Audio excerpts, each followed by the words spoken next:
Such a good friend to her. Oh yeah, they're buddies. Okay, so let's recap a little what we did last week. Okay, and then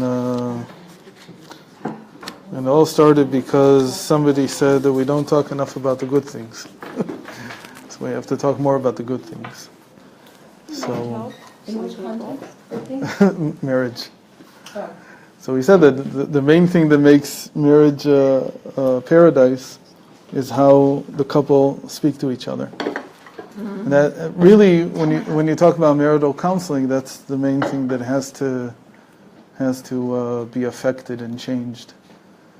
And the only way you can change it is by a lot of eitzas, a lot of advice in this area. So what we started with last time was, Miriam Rhodes has actually joined us. I have no idea how. She's watching on Facebook. Wait, she's 35 shekels. You're in Los Angeles, Miriam? Where is she?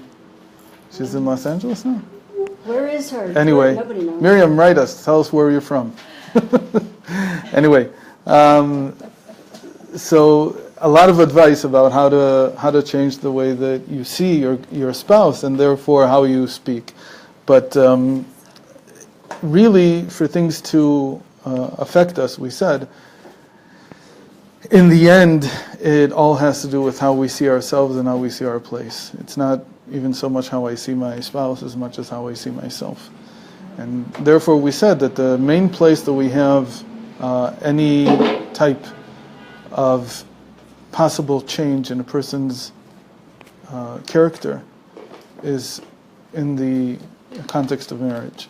And that everything we've been discussing for many, many years, really the only place that you can fully gauge if you've created any kind of change in yourself or not has to do with how you see your spouse and how your spouse reacts to you. It's very interesting. It's actually even how they see you.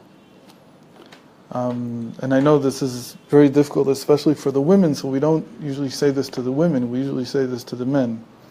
That if you want to know, because first of all, men are more a lot with Olivia. She's in a lot with Olivia. If anybody was interested. Okay. Thank you. We're going to give her a thumbs up. And we don't usually say this to the women. We usually can say this to the men because men are competitive in the sense that they have this feeling that they want to achieve something. So if you set out marital happiness and connect it with how good a person they are, it has a good chance of striking their fancy. That this is like something I'd like to try to achieve. This is something that I'd like to work on and see how far I can get. And again, the gauge is how your wife reacts to you. Like how if you're really humble in yourself, the right type of humility, we'll talk more about it today, then the way that you speak changes and the way that she sees you changes as well. Okay. So we said that in terms of speech has to be informed by 5 types of loving kindness that come down from, in the end they come down from the mind, especially from the wisdom, from the person's wisdom. We said the first one is words of closeness, words of love, right? But really what they mean is that we're close to one another. In Hebrew it's called ahava v'kiruv da'at.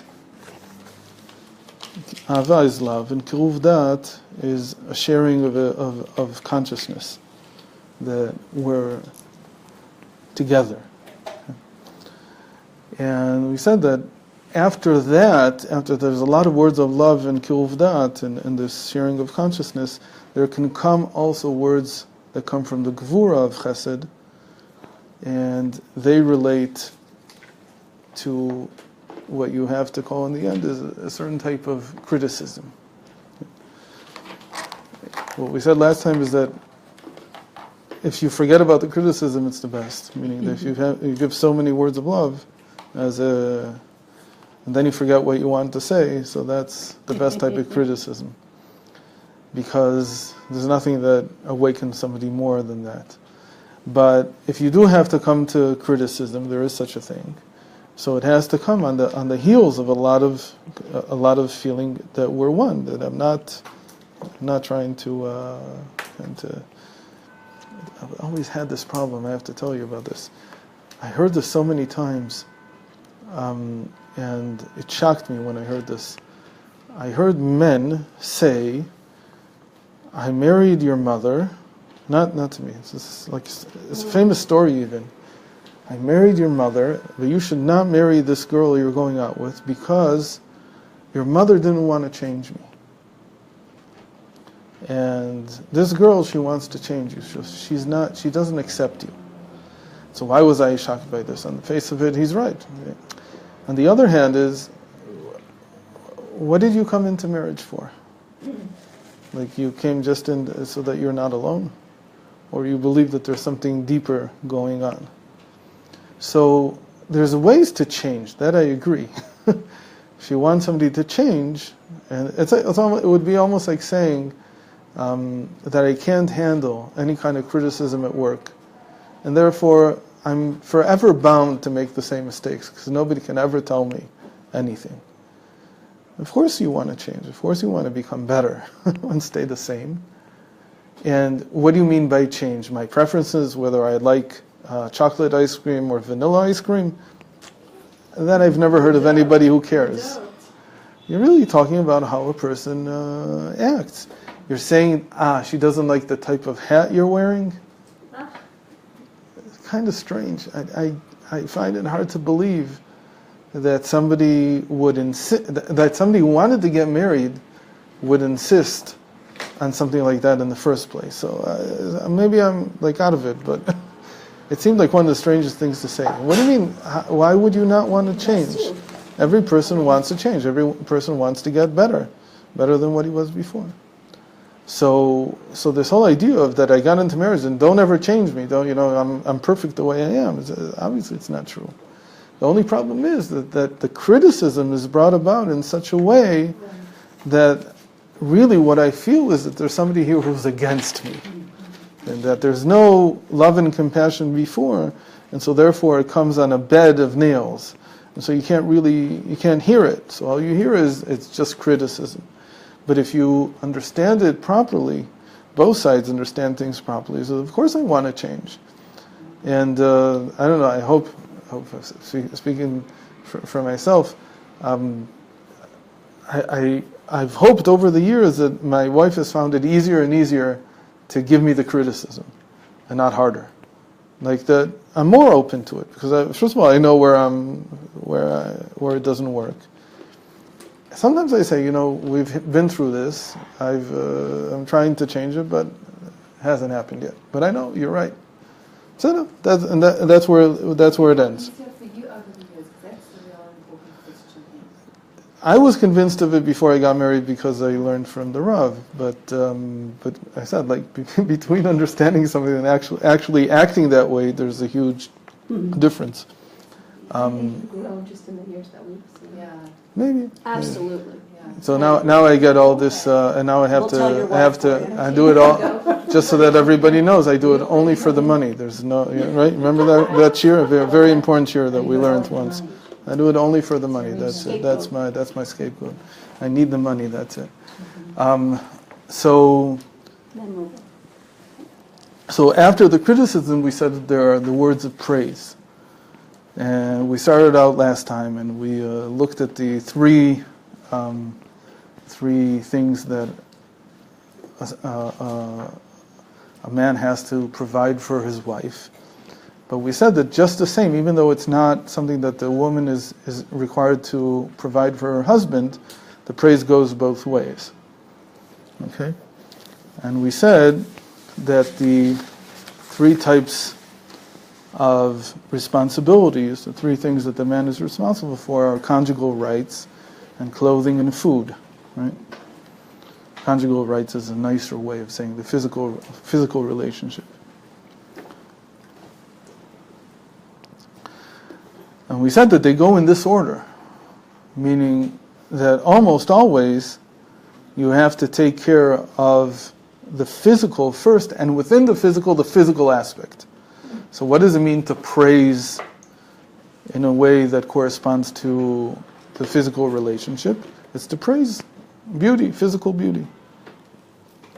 The clothing, then, it's easier, right? You understand right away. It's to praise, whether it can be in both directions.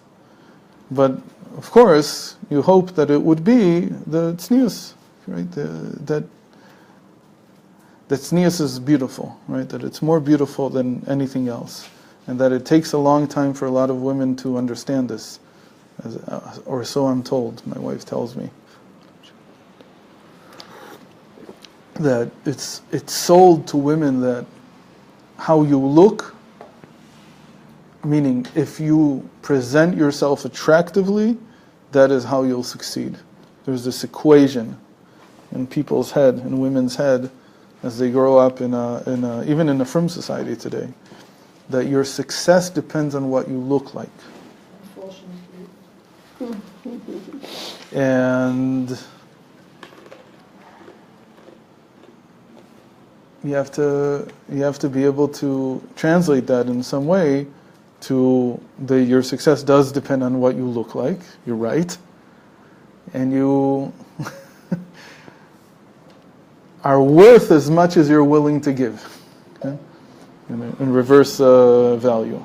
Meaning the more you're willing to show, apparently the less you're worth, because we know who shows themselves completely.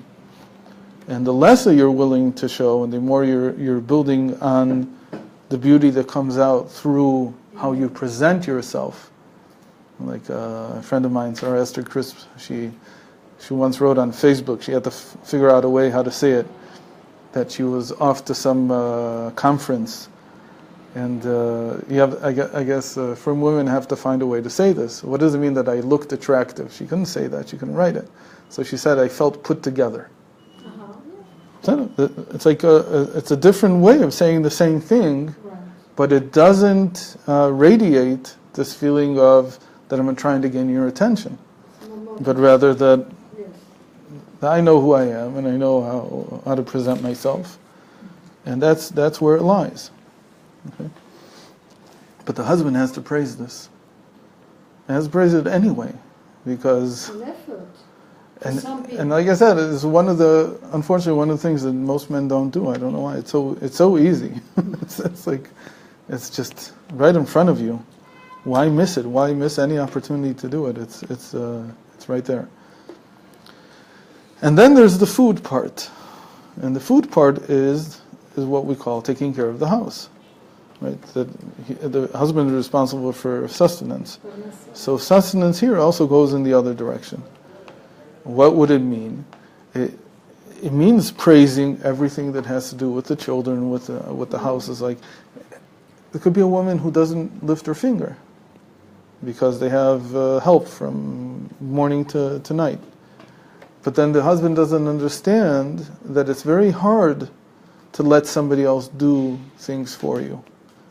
Right? A lot of people don't get this, that to surrender your kitchen to somebody else, even if she's a woman, is not easy at all, right? You have to work hard at it, and then even after you surrender it, there's this balance between, on the one hand, letting the person, whoever it is who's clean it, and on the other hand, getting them to do a good job without getting them to run away because nobody can do it the way you do it, right? There's this thing.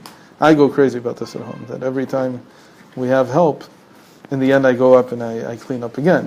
Why? Because I'm like, and my wife, she's fine. She's like, it's okay how she did it. Don't, this thing like, no, it's not really clean. Why? Because I think about how I would clean it. I think about how my wife would clean it. I don't have that balance, that ability to say, yes, but it's not worth the time, or it's, right, it's how to manage things that are very dear to you, that they're very essential to you.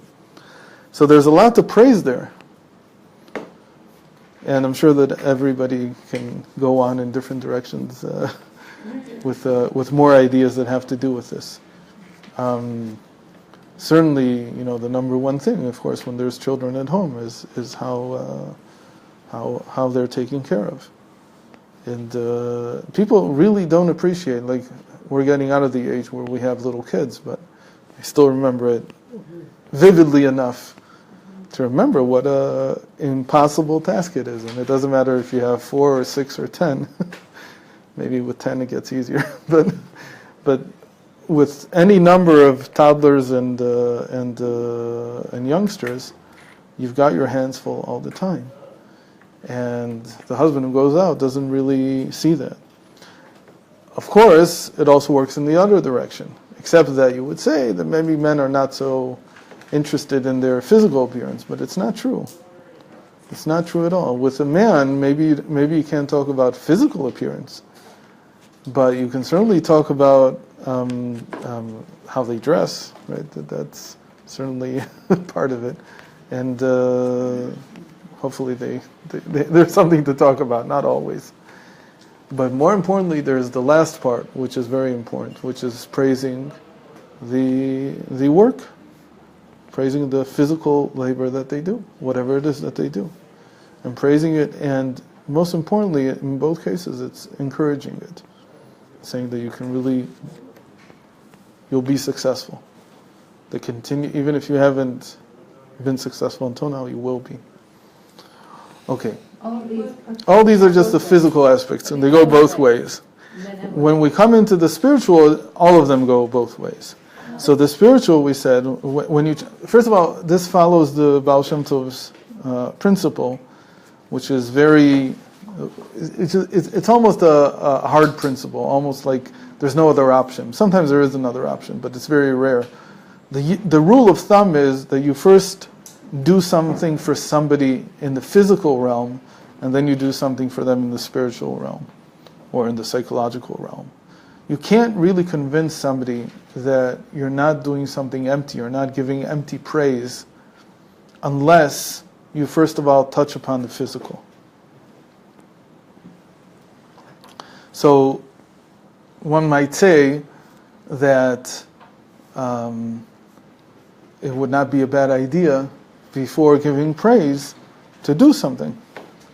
Meaning, I don't know, bring a cup of coffee, whatever it is, and then give the praise.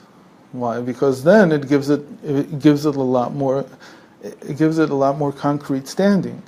But I want to say that it's not a trick. What happened to the thing? Whatever. It's not a trick that we're doing. It's also a chance to solidify the praise in ourselves. Meaning that for me to be able to give, even for me to be able to give praise from the heart, I enter my heart and I open it by first doing something physical for the other person. The physical act is like a key that opens the heart up. So like giving a touch or something. Yeah, if that's what it needs. That could also be. It could also be enough. But that physical endearment is not just for the other person; it's for us. Because without that, it could be that the words are not yet from the depths of the heart; that they're external still. Sure.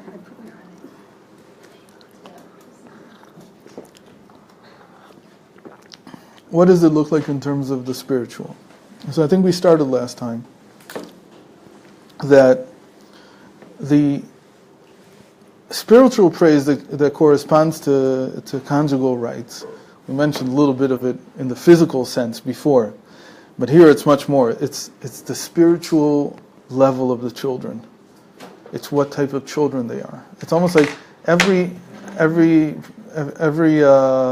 husband and every wife has to feel that the other side is the one who's giving the good qualities. The other one is who's investing the good qualities in the children. They're learning these things from them. And even if there are negative things that they're learning, again, the point of praise is to focus on the good. There must be something good that they're learning also. It's not just the atmosphere of the house, it's how they are themselves.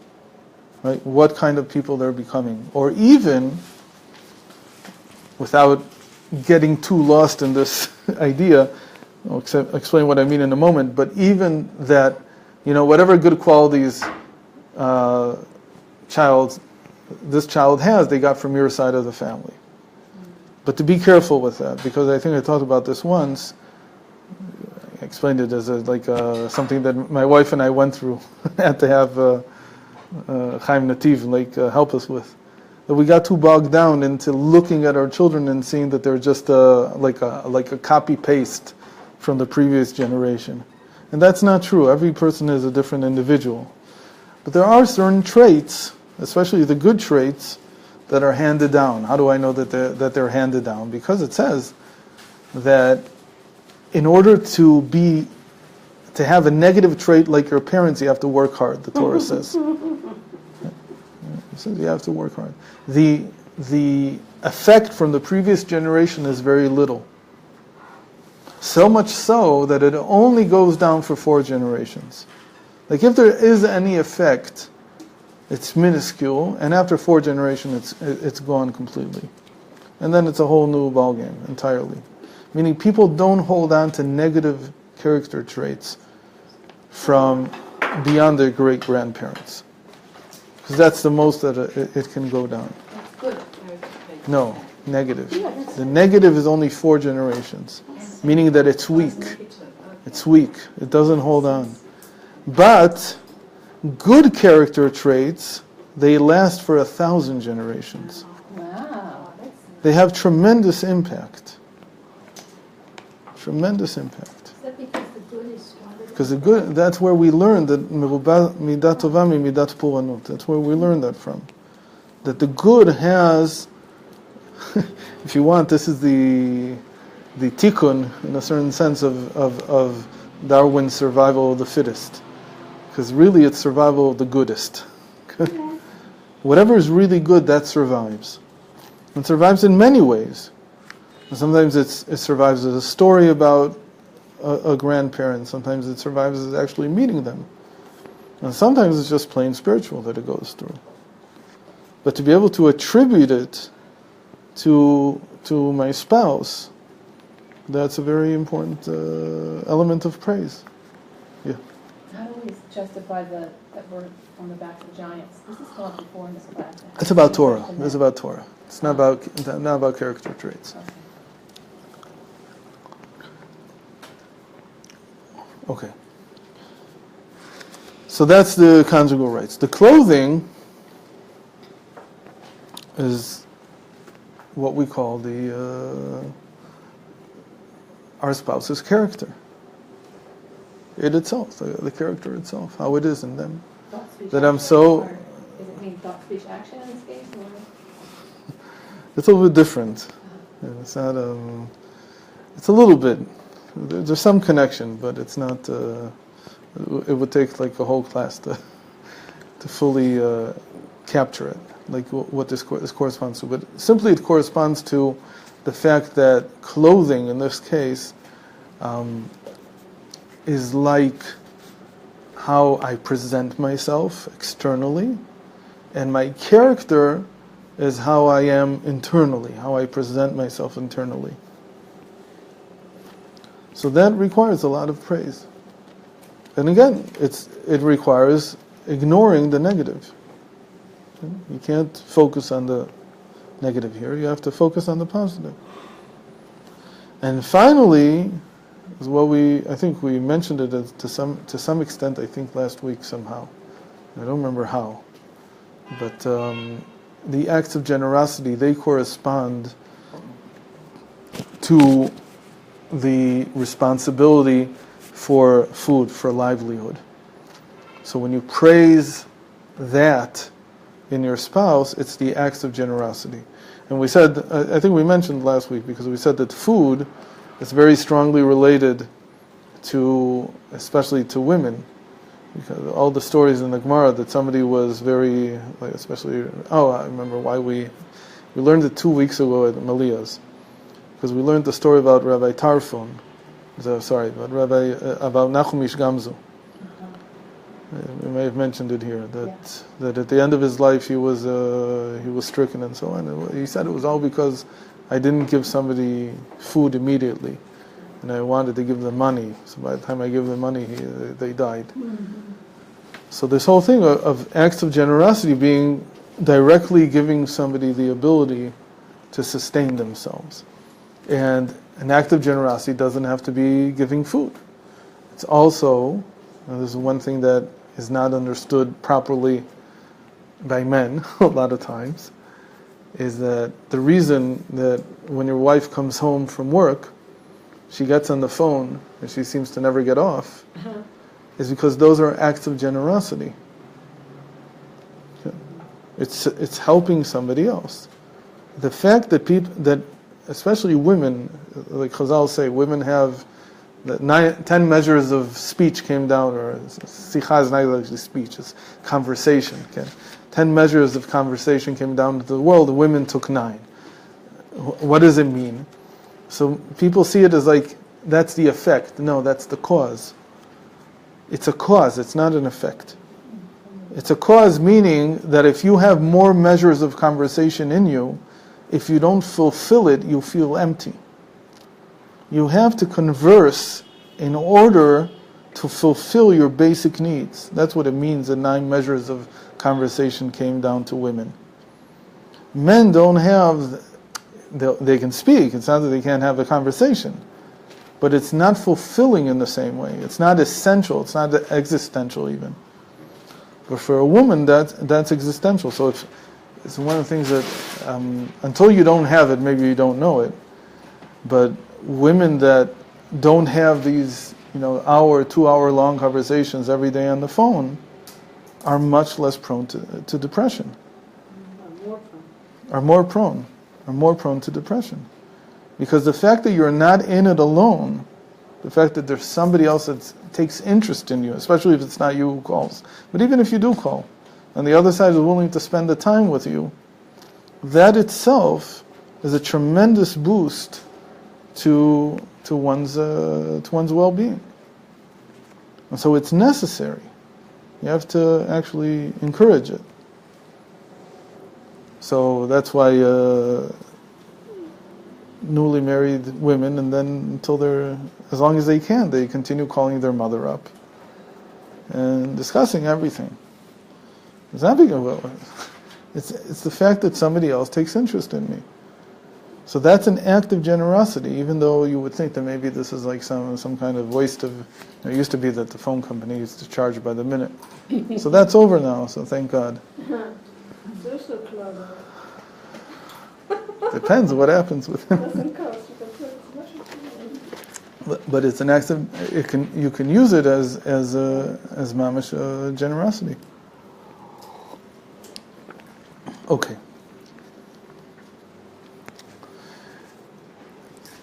One of the beautiful things that Rav Ginsburg brings is that that using praise is what Hashem used praise to make the earth into what it is. What's the first thing that happened with the earth? When Hashem created the world, so it was covered with water. So what did he say? ייקבעו המים למקום אחד ותיראה היבשה. He didn't say יבשה תופיע. He didn't give it a command. He didn't tell it, do this. ותיראה is passive. It should look like? And it will be seen. The waters should all congregate to one place, and then the earth, the land, the dry land will be seen.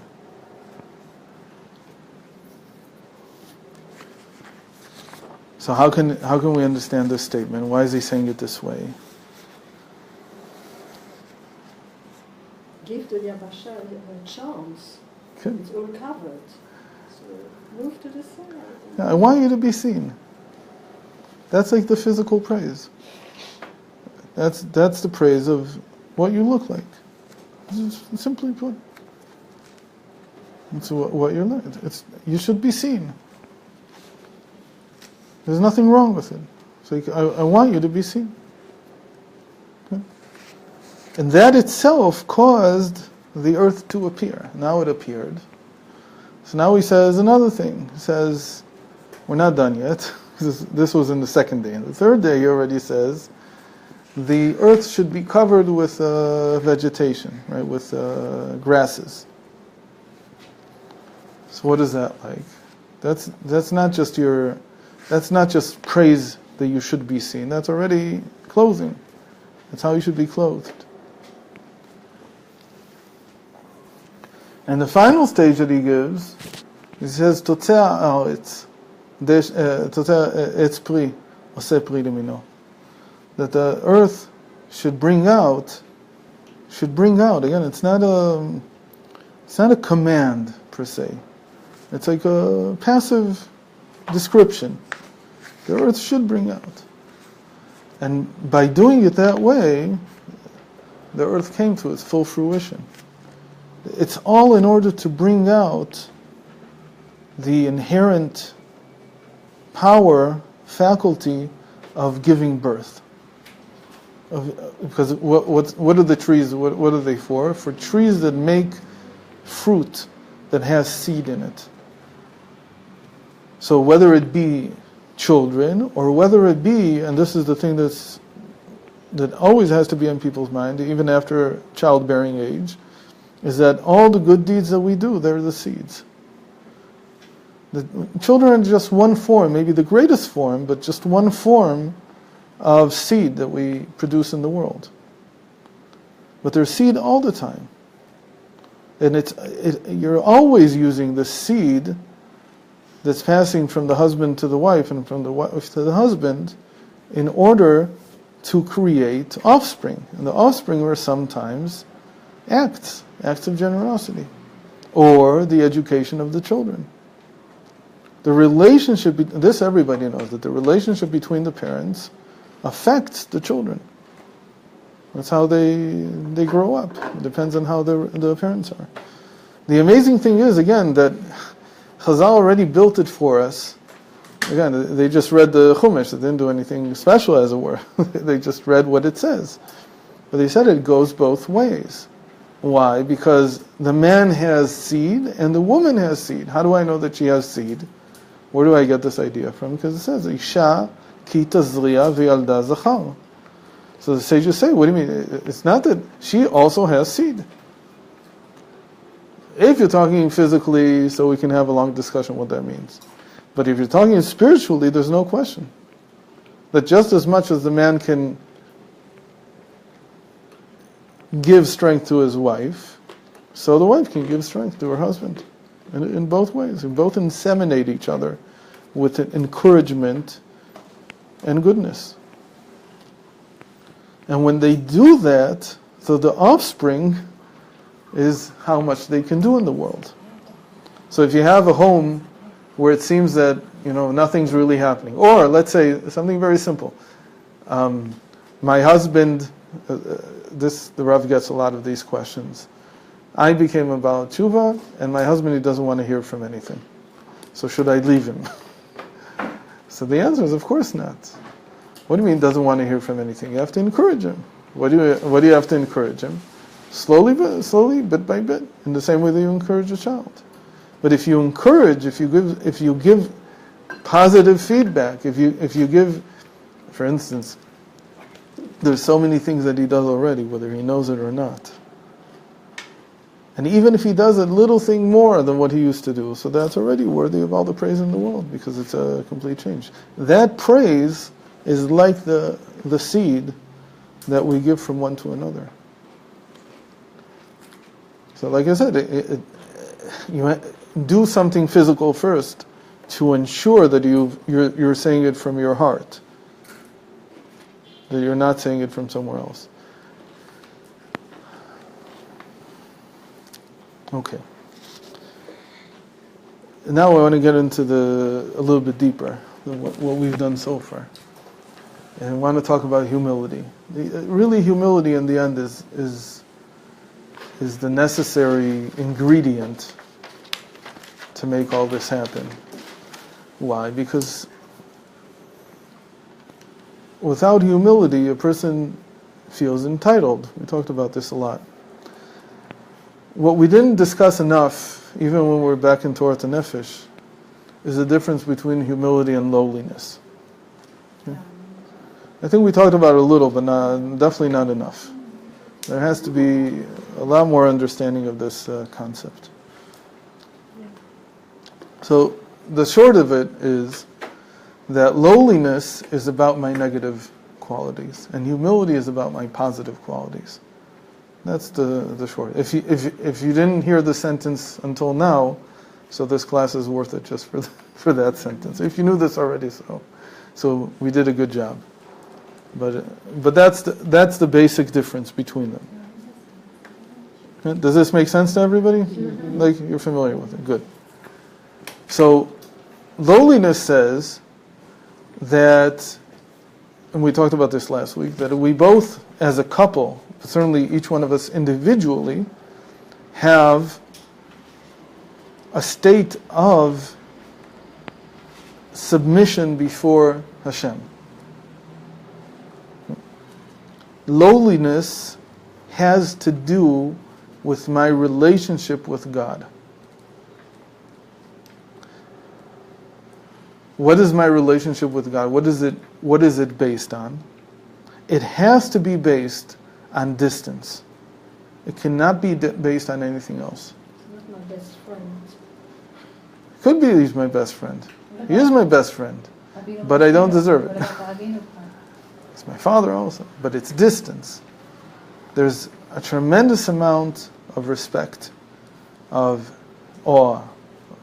But most importantly, it's the feeling that I have a lot of things that I've done wrong, and I have to remember them in order to properly relate to Hashem.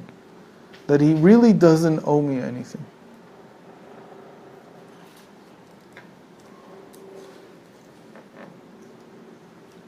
There's also an aspect of lowliness that relates to other people, but it's more minor. And that has to do with the fact that I shouldn't feel proud over somebody else. I don't have any reason for pride over somebody else. Why? What do you mean when you say that? I mean, I can't litnasot. It's like to feel that I'm more than somebody else. Not more. More is the wrong word. More is the one I want to use for humility. Right? I'm better. Holier than thou. Right? The whole holier than thou attitude. That's the one I'm looking for. Right? I'm not holier than anybody else. In fact, if anything, I'm less holy than anybody else. I know what it is. I don't have to share it with anybody. It's between me and Hashem. But that itself is a recognition, a proper recognition of my failings. And I have a good deal of them behind my back, trailing, coming with me wherever I go.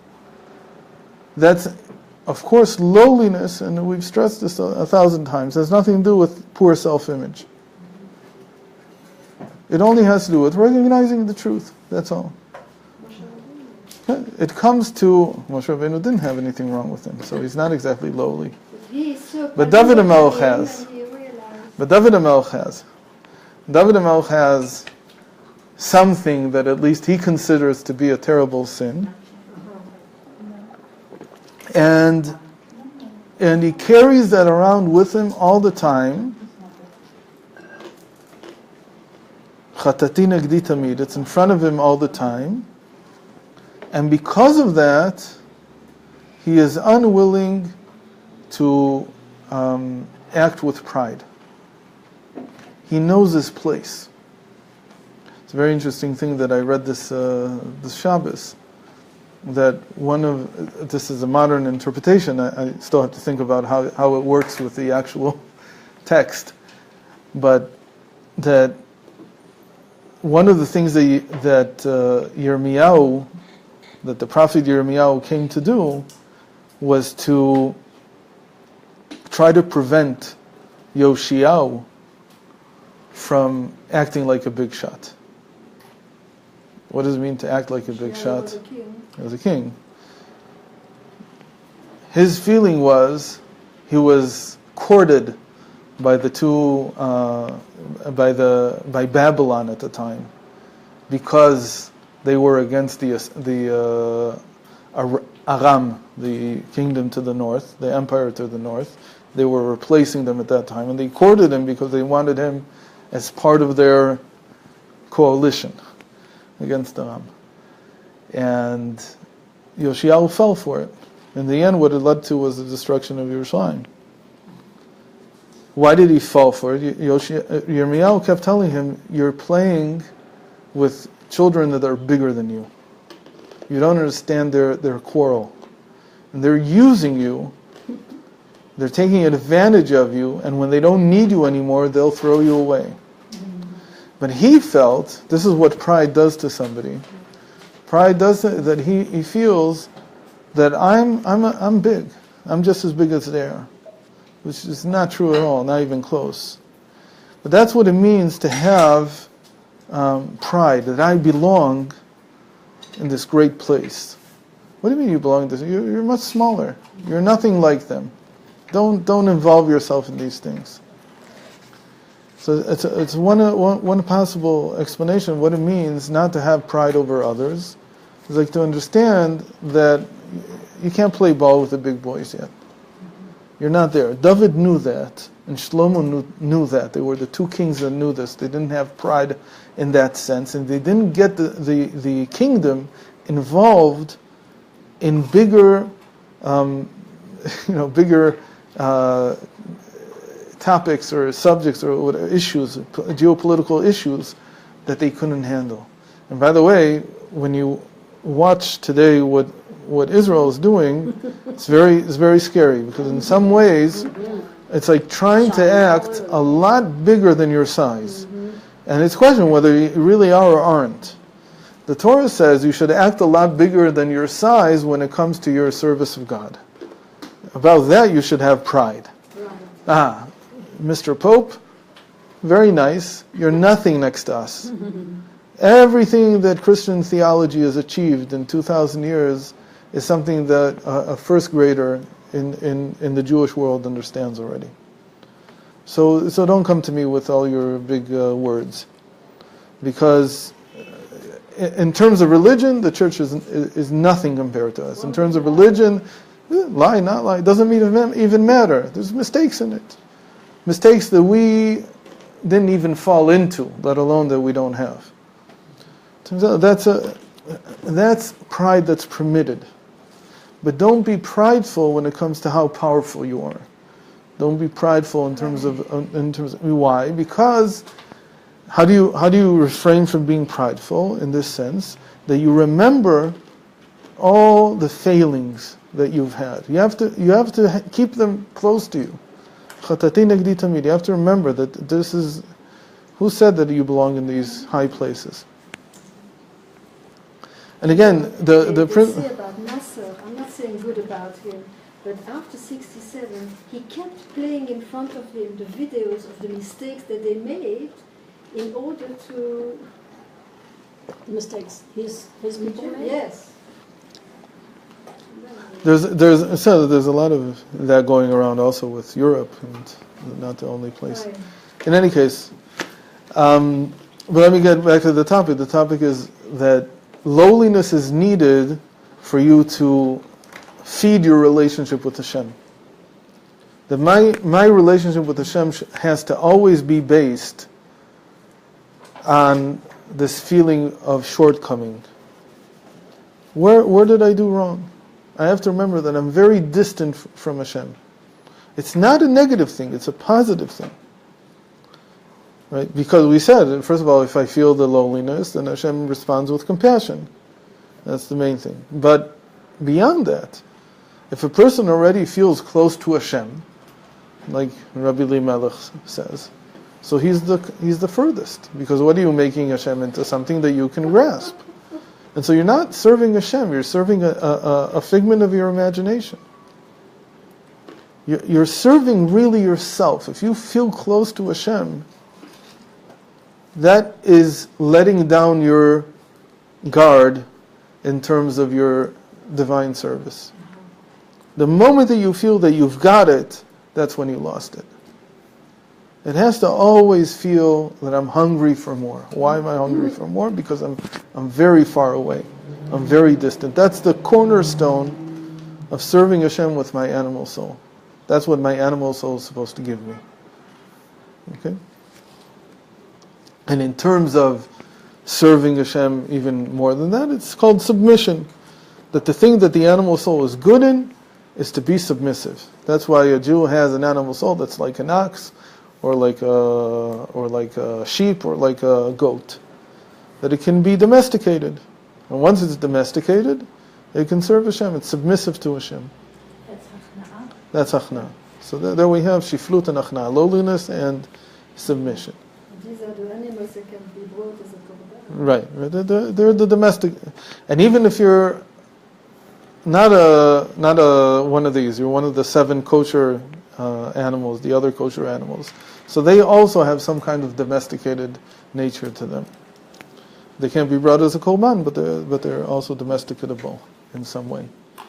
Okay. These are forms of character traits that sound a little bit like humility, but they're not. Because humility is completely the other side. It's to recognize and to know, to be aware of my good qualities. Humility is anav. Anava. What's a character trait that's not humility? No. You said they're Actions. But the negative things that I've done, they're what cause my lowliness and my submissiveness before Hashem. But humility is about my good qualities. It's the opposite. It's not looking at my negative, but at my positive. A humble man cannot be somebody who's not aware of his good qualities. You can't be humble if you're not aware of them. It has to be conscious. We'll talk about it. We'll give a caveat in a moment. But in general, first of all, to be humble, you have to be aware of your good qualities. You can't make a list of the good qualities that you have, and you have to be able to make this list. I don't know. We don't do this as a workshop. We've never done it, but go home and do it. Make a list of the good qualities that you have. It's pretty short. No, it's not short at all. It's not short at all. If it's short, so you're not yet humble. Okay?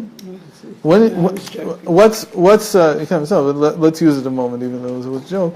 But what prevents us from making this list, from seeing all the positive things about ourselves? Because we don't have humility.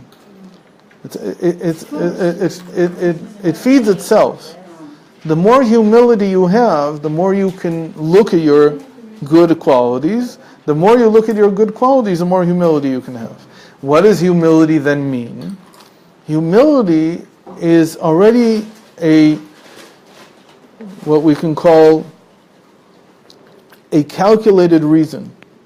I'm thinking about this. It's not just a feeling. I have to think about it, and I have to calculate it. What do I have to think about? I have to become aware of my good qualities, and I first of all have to say these were all given to me by Hashem. I'm talking here about qualities that I know for a fact, I feel it in me, that they're natural. So good qualities can be seeing and smelling and touching and being able to breathe. That's also good qualities. And these were all given to me by Hashem. But we're talking about even higher, of course, more the higher level qualities. For instance, I'm by nature compassionate. I'm by nature a hard worker. I'm by nature, I see good things in people, and so on. All these things. These are gifts from Hashem. So to be humble is first of all to recognize them, but then to calculate and reason in my head that these are all gifts. I didn't work for them. I made them into better things as I went along, meaning I used them, but in the end they were given to me as a gift.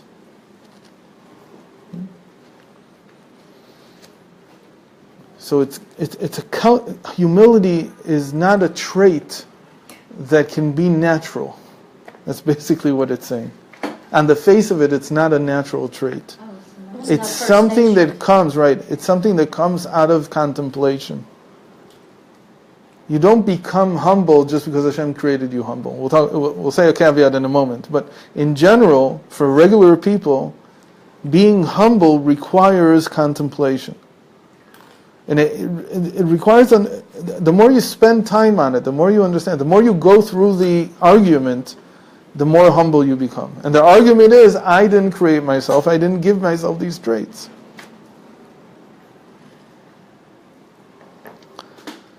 So on the face of it, it could be that you would think of humility as just a relationship between me and Hashem. And that's true, that's the first level. To go through, again, humility as a calculated trait. It's something that comes about through contemplation. You can't be born with humility. Most people can't be born with humility. There's one exception to it, and we'll talk about it in a moment. But you can't be born with humility, you have to work on it. How do you work on it? By doing this calculation in your head, by contemplating the fact that these good traits, and if you don't know what they are, you can't be humble. You have to make a list. But you are born with the traits. The traits is what Hashem gave you. But humility is the result of contemplating these traits and seeing that I could not give them to myself, no matter how hard I worked. Right. To have naturally an inclination to work hard, or let's say an inclination to be lucid and clear, to be able to express myself well. It gets better the more I use it, for sure. But the initial inception of the trait was given to me by Hashem. That has to be the study and the focus of humility. I have to study this. I have to spend time on it. And so therefore, if I'm not willing to make a list of the good qualities that I have, I also won't be able to be humble. And the more I get used to this, the more humble I become, the more I'm able to see more good qualities that I missed. Because the whole purpose here is to analyze myself to a certain degree, to become aware to a certain degree. Again, we're always against being aware too much of myself. But here there's something that you need to at least spend some time on in order to increase the humility.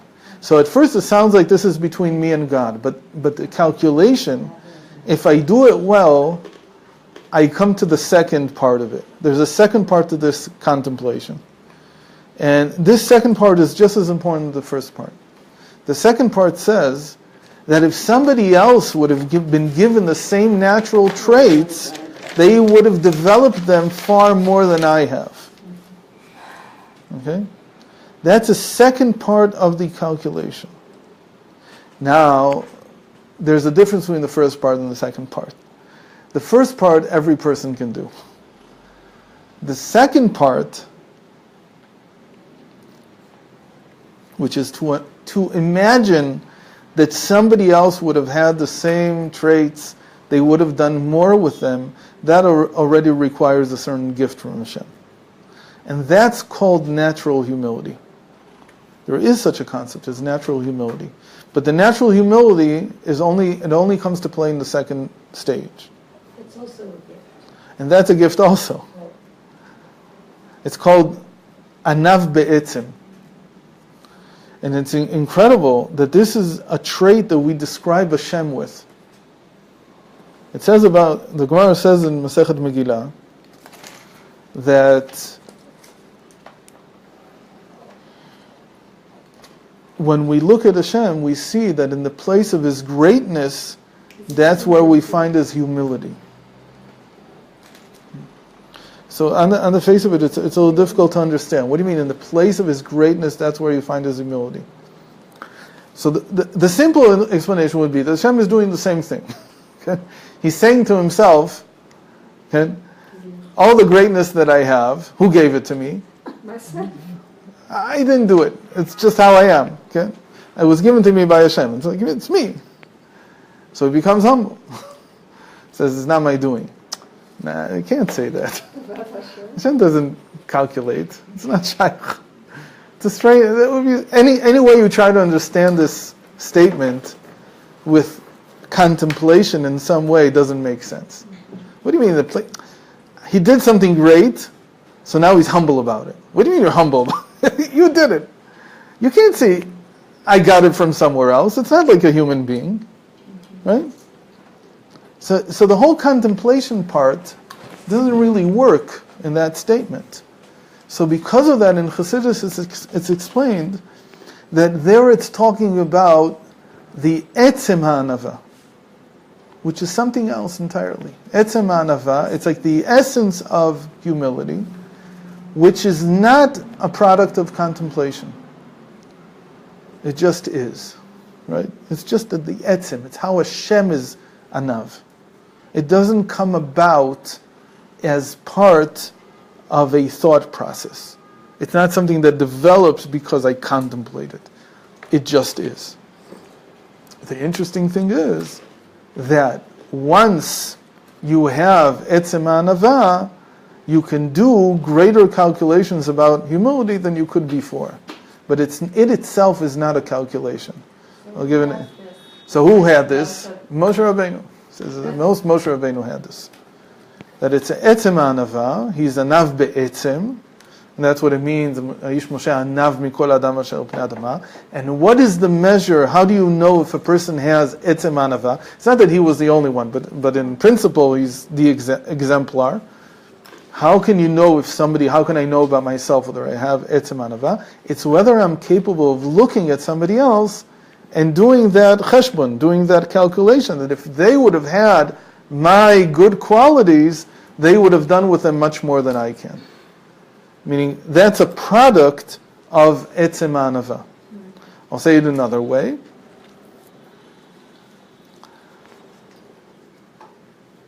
That is already a measure. If I can say that if somebody else would have had my good qualities, they would have done more with them, that's another definition of bittul.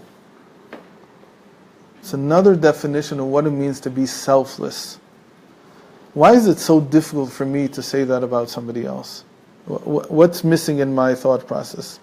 First of all, I want us to be convinced that this second calculation is very difficult. It's not like the first one. The first one is pretty straightforward. Just to make a list of all the good qualities that I have and understand that Hashem gave them to me. And that awakens humility. But the second calculation is very difficult for people to do. What do you mean? If somebody else would have had the same qualities, how can I know? It's not really. Who's to say?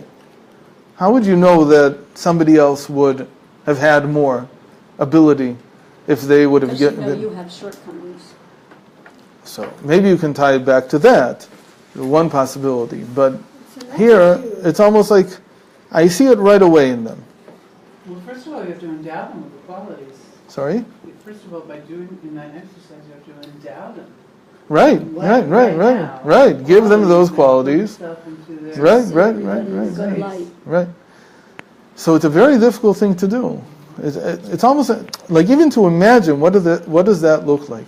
That's why it says in Chassidus that this is another way of saying what selflessness is. Because really the problem that I have of, like you called it, endowing them or seeing these qualities in them is that I have taken possession of the qualities that I have. As far as I'm concerned, they're linked to my very being. They're who I am. They're who define me.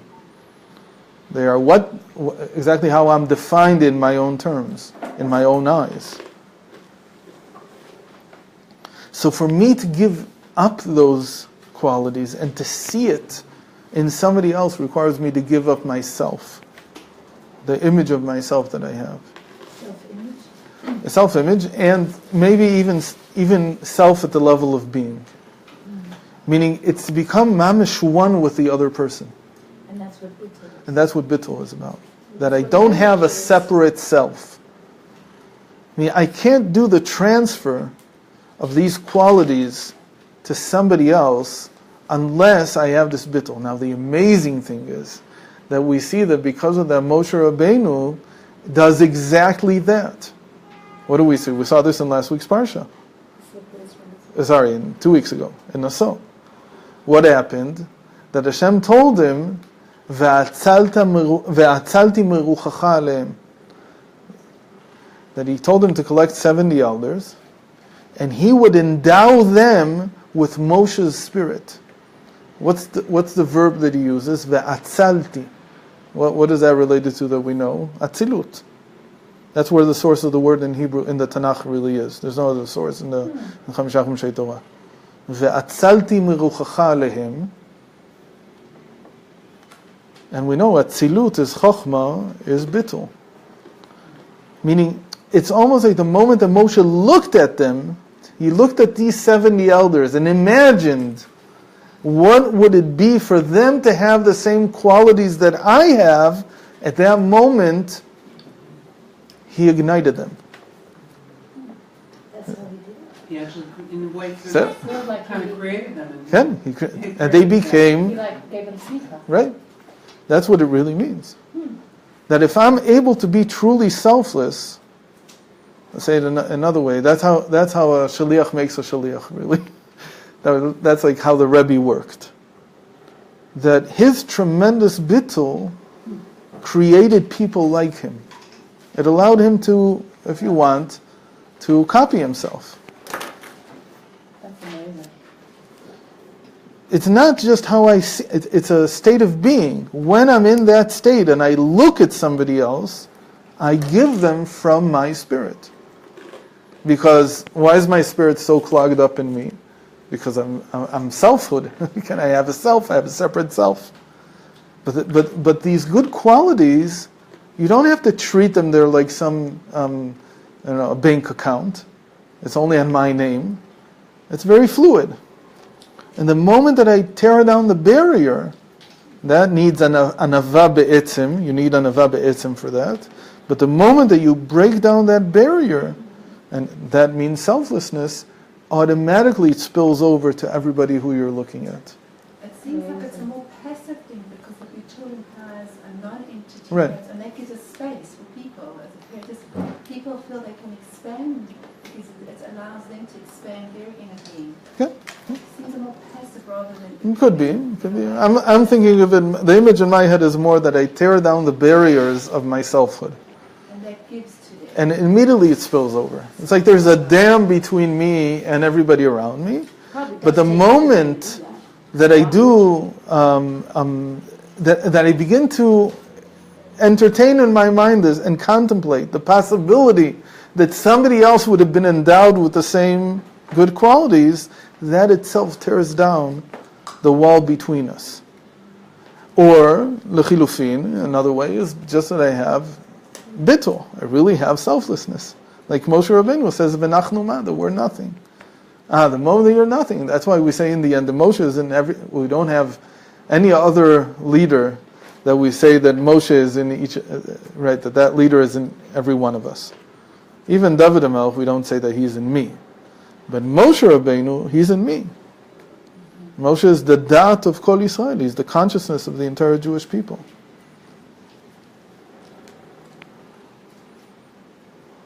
Because he did this through this very... Because that was his essence. His essence was his selflessness. And therefore he imbued himself, or he copied himself onto every single member of the nation. Okay, in any case, that was just getting into humility more. But what's more important here is the part that's calculable for everybody, which is just to make a list of the good things that I have, and to recognize that they all come from Hashem. And therefore, because of that, I can be humble. Okay?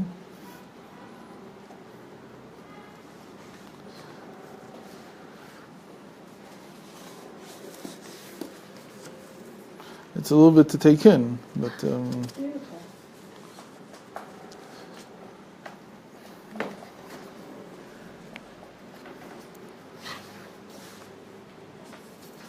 there was something more that I wanted to say about it. What? It's like not Latin, it's like layers.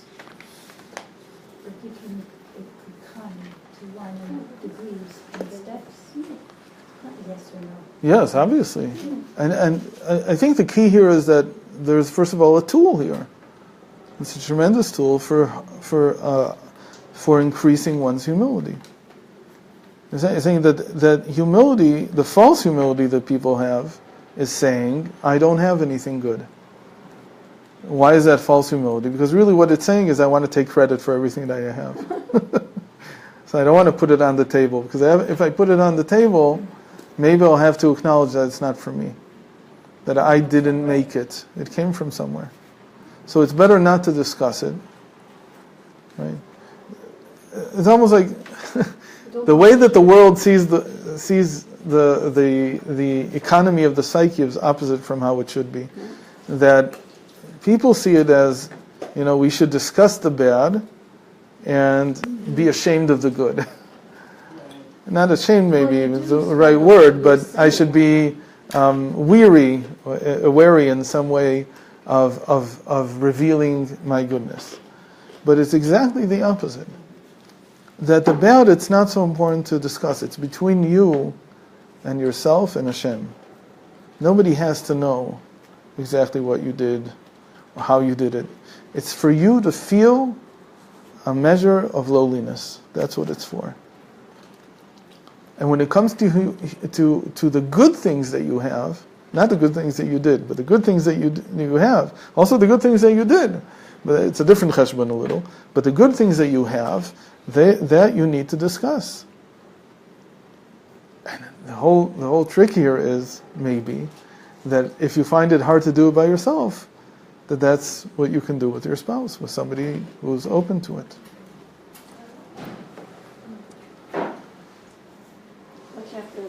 It must be time for the next class. Okay? But you can't give the credit to yourself, you have to give the credit to Hashem. Right. And then between the two of you, certainly, you'll be able to give the credit to Hashem much more. Meaning you give thanks. You give thanks to Hashem that this is how we are. By the way, in general, there's a whole question about how much of one's negative actions, especially, he needs to reveal it all to their spouse. In general, you're not supposed to discuss your negative actions with anybody. This is the opposite of Christianity, where they go to confess everything. Confession doesn't. Again, if the therapy focuses on that, I would question it. I learned that our Masorah is that you should, but you do it to a tzaddik. To Hashem. So Breslov adds, Reb Nachman added the concept of saying it to a tzaddik. Why? Because he said that sometimes a person doesn't know how to speak to Hashem, so he has to get used to speaking to a tzaddik first. Speaking to the tzaddik is like speaking to Hashem. But in general, even Reb Nachman would say that if you can say it to Hashem, just to Hashem, when you go out to Isbodedus, so that's better than saying it to anybody. Chabad doesn't say to anybody. And most, when you do it, like it says in the Tanya, sha'akala, like a short amount of time before going to bed, that I can say to Hashem the things that I did wrong. But the best is Rav Zusha's version. Today Zusha was not so good, tomorrow Zusha will be good. That's it. So You don't have to say more than that. Your calls, or you do Teshvan in Chesvodidut, then you're basically enabling your humility to decrease. Not your humility, your lowliness. Humility is about my good qualities. Right, no, I do that. And the lowliness discussing They exist together. because you have to have an active relationship to correct it. Yeah, of course. And maybe I can't correct it. Maybe only Hashem can do. At least you see them. Can, but I acknowledge them. Vidui. In the Tzedek Cotton, he says yes to share, but not sins. Can. To share everything but sins. Rabbi Elimelech of Luzhensky says you have to. We talk about this a lot of times. You have to have a friend whom you can tell everything, but he doesn't mean necessarily the averus that you do. That you shouldn't. Grandparent, sharing your son with a parent. Even there, the parent has to be smart enough to not actually ask. And this is also something that in therapy, I think, comes up a lot. And again, the word therapy is, problematic. But in a relationship that we develop as a good friend to somebody, then I don't necessarily, if the person has this incredible need to describe it in general terms, I can suffer it somehow, carry it. But in general, there's no need to pry. No, but don't you have to pry about going to a parent and... Right, so I said with a parent, like, what, especially in sexual things, right? Everybody feels uneasy. It's okay to feel uneasy. You can describe things very well in generic terms without referring to a specific action that the child may have done. Okay? It has to be done in very generic, general terms. They're not stupid, they understand. And the worst thing is that suddenly they describe something that's very intimate to them, and they're very disturbed by, and they're met with, oh, this is terrible. Even if you're saying it in the most encouraging way, not encouraging, but you want to hold them, like in the sense of holding them. It's a terrible thing. But the terrible, that immediately gets, labeled on that act. And it could be that they'll never be able to make them separate.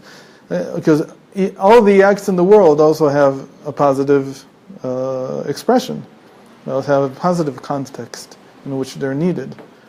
I remember a long time ago, when we were still dating, this was many, many years ago, a friend of mine came to me and he said, "What do you think? I'm dating this girl, but she revealed to me that she's completely afraid. She doesn't think she can ever have relations. She's completely appalled by the whole thing."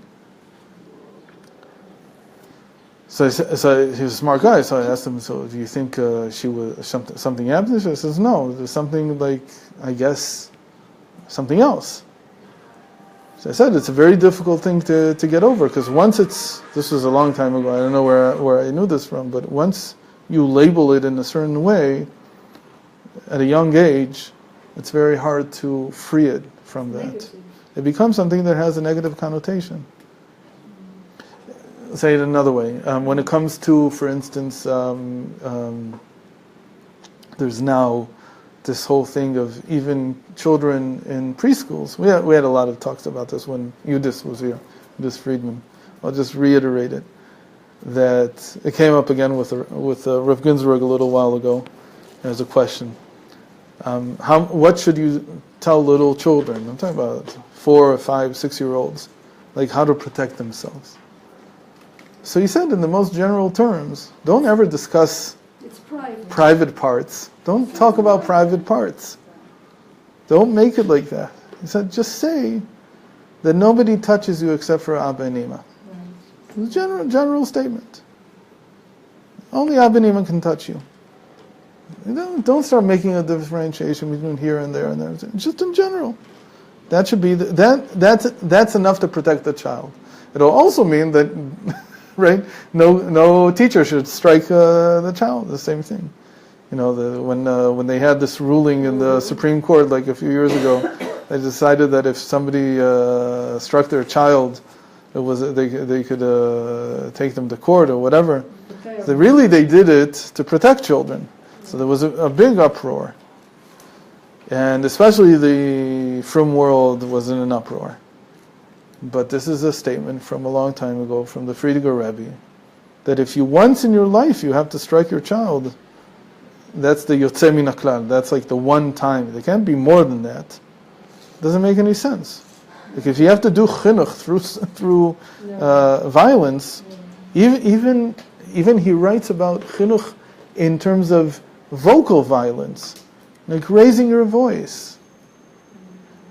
A lot of teachers don't know what to do. They're like, if I raise my voice, then everybody will listen to me.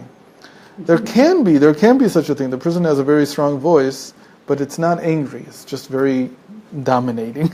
You can't. you can't really conduct another conversation. But it's done with pleasantness still. That's if a person has a loud voice. But he writes that if you think that you're going to gain something by yelling at somebody, that you'll gain something by abusing them vocally with their voice, then the truth is exactly the opposite. It'll completely backfire on you, and you won't get anything achieved that way. So anyway, so that's a first look at humility, and I guess I'm done. And B'ezrat Hashem, we'll see you next week.